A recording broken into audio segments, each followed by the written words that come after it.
everyone, this is Shomaditya from Ten Hill Studio and today I'll be unboxing the new Powerpuff Girls Buttercup.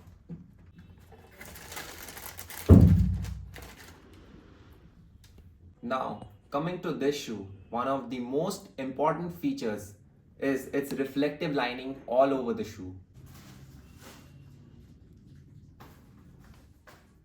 It's not like the other dunks, it's an SB dunk, so it has got a more comfortable and cushiony tongue.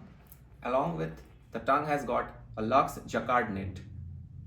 Coming to its outsole, it has got a translucent outsole. At the heel tab, we have an eye embroidered on it. It comes with an extra pair of laces as well. And another feature which you will definitely not like to miss is that it has got Mojo Jojo insoles in it. Let us know what you guys think about this sneaker. And if you want to get your hands on it, not forget to reach out to us.